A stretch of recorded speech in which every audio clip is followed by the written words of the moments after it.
नमस्कार साथियों, स्वागत है आपका BHU हिस्ट्री चैनल में। तो मुझे ज्ञात हुआ है कि आप लोगों का 10 तारीख से एग्ज़ाम है। ठीक है, देखिए मैंने लगभग आपका सिलेबस कंप्लीट करा ही दिया है और केवल तुलसीदास जी से संबंधित जो महत्वपूर्ण प्रश्न बचे हुए थे वे बचे हुए हैं।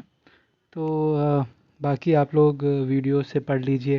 बाकी मैं PDF भी जल्दी प्रोवाइड करा दिया है, कुछ टेलीग्राम पे करा दिया है, बाकी करा दूंगा।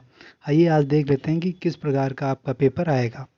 ठीक है, तो ये कुछ प्रश्न हैं जिनका हम लोग उत्तर देखेंगे। तो देखिए, मैंने कुछ टीचरों से बात की है, प्रोफेसरों से बात की है, तो वे बोल रहे थे कि देखिए पहली पहली बार है, अभी किसी को भी ज्ञात नहीं है कि कैसा पेपर आएगा।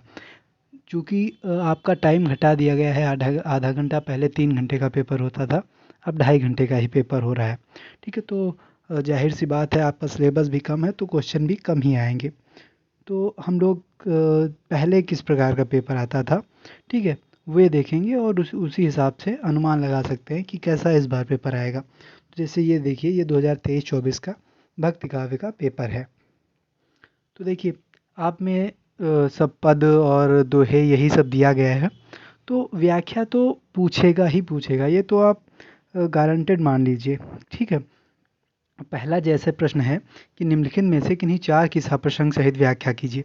तो देखिए, अगर अब समय कम किया गया है तो हो सकता है आपको 2 व्याख्याएं करनी हो या 3 व्याख्याएं करनी हो, लेकिन आपको सप्रसंग व्याख्याएं जरूर करनी होंगी लगभग। ठीक है, तो लगभग 90% आपको ये जरूर आएगा। ठीक है, तो जितनी भी मैंने व्याख्याएं तो लगभग मैंने सब करा दी हैं, क्योंकि कबीर, सूर, तुलसीदास की भी सभी व्याख्याएं मैंने करा ही दी है, सप्रसंग सहित व्याख्या करा दी है, और कैसे करना है ये भी मैंने आपको बताया था। ठीक है, तो आप उसी प्रकार से एग्ज़ाम में करिएगा। तो अब अगली बात है, तो ये तो आपका क्लियर हो गया। फिर अगला है, निम्नलिखित में से किन्हीं चार का उत्तर दीजिए। ठीक है, तो ये विस्तृत उत्तरीय प्रश्न है, 10 अंक के पूछे जाते थे। ठीक है, तो इस हो सकता है कि आपको इस बार 5-5 अंक के दे दे। ठीक है, 2-3 क्वेश्चन करने हो। ठीक है, लेकिन क्वेश्चन भी लगभग देगा ही। ठीक है, क्योंकि कि कोई भी कवि आपको पढ़ने को दे रहा है, ठीक है, तो उसमें व्याख्या पूछ रहा है तो कवि के बारे में भी पूछेगा ही पूछेगा। ठीक है, और रही बात MCQ या थ्योरी की, तो हो सकता है कि जैसे ये लास्ट वाला, अति संक्षिप्त में उत्तर दीजिए, तो हो सकता है ऐसे प्रश्न ना आके MCQ ऑब्जेक्टिव टाइप कर दें। ठीक है, कि विनय पत्रिका किसकी पुस्तक है, इसमें 4 ऑप्शन दे दें आपको, ऐसा हो सकता है। पर एक एक नंबर में भी ज़्यादा प्रश्न पूछे जा सकते हैं। ठीक है, देखिए किसी को भी ज्ञात नहीं है, चूँकि पहली बार NEP लागू हुआ है ये, तो किसी को ज्ञात नहीं है कि कैसा पेपर आएगा। ठीक है, हम लोग अनुमान ही लगा सकते हैं कि कैसा आएगा, और लगभग सही भी होगा, क्योंकि हिंदी में और कुछ पूछ भी नहीं सकते हैं। रही बात व्याख्या और प्रश्न की और लघु प्रश्न की। ठीक है, तो यही 3-4 चीज़ें पूछ सकते हैं। तो आप लोग अच्छे से तैयारी कीजिए, और मैंने 3 कवियों पे तो आपको सब चीज़ दे ही दी है।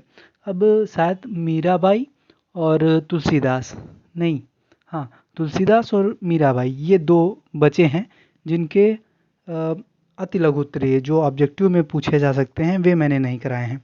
तो देखता हूँ, प्रयास करूँगा कि कल मैं आपको वो करा दूँ। ठीक है, वो क्योंकि ज़्यादा महत्वपूर्ण मुझे लग रहा है। बाकी तुलसीदास का क्या है कि जैसे तुलसीदास अगर मैं नहीं भी पढ़ा पाऊँगा तो आपको कुछ कंटेंट मैं भेज दूँगा, तो आप लोग उससे देख लीजिएगा। बाकी मैंने 3 कवि पढ़ा ही दिए हैं अच्छे से, तो वे आप अच्छे से पढ़ लीजिए, क्योंकि पेपर में आएगा भी तो ऐसे तो आएगा ही कि इतने में से आपको इतने क्वेश्चन करने हैं। ठीक है, तो आप वो आराम से कर सकते हैं। पर जो 1 नंबर का जैसे ये है क्वेश्चन, तो इसमें आपको ऑप्शन नहीं देता, इसमें आपको सारे के सारे करने होते हैं। और मैं कुछ एग्ज़ाम के लिए टिप्स भी दे दूँ आपको।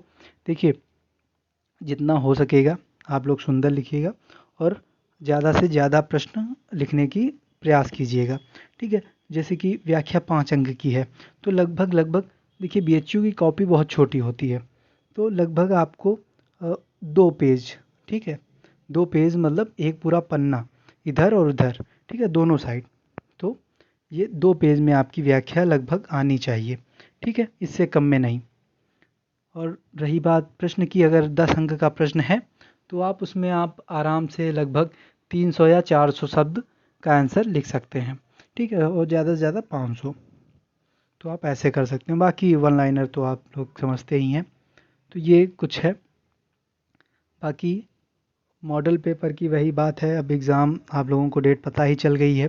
और पीवाईक्यू की बात कर लें तो पीवाईक्यू वैसे तो मिलेंगे नहीं, क्योंकि सिलेबस पूरा चेंज हो गया है। लेकिन जैसे कबीर, सूर और तुलसी, ठीक है, तो ये लोग उसमें हैं। जो फर्स्ट सेमेस्टर का पहले पेपर होता था उसमें ये सभी लोग हैं, जैसे कि आप इस पेपर में देख सकते हैं। ठीक है, इसमें एक जायसी जी अलग थे पहले, तो अब जायसी जी को हटा के मीराबाई कर दिया गया है। तो वही कुछ कुछ आपको इसमें प्रश्न भी मिल जाएंगे देखने को, और उत्तर भी देखने को, मतलब इसमें व्याख्या वाले प्रश्न भी देखने को मिल जाएंगे। तो आप मैं लिंक एक डिस्क्रिप्शन में भेज दूंगा। ठीक है, आप उससे जाके पेपर ये डाउनलोड कर सकते हैं पीवाईक्यू। बाकी मैंने लगभग जितने भी पीवाईक्यू हैं, जितने भी क्वेश्चन बन सकते थे, वे सभी मैंने आपको करा दिए हैं, कबीर, सूर और मीराबाई के। ठीक है, तुलसीदास जी बचे हुए हैं, तो मैं देखता हूँ, प्रयास करूँगा कि करा दूँ। बाकी आप लोग तैयारी करिए, और कोई भी परेशानी हो तो कमेंट करके ज़रूर पूछिए। धन्यवाद।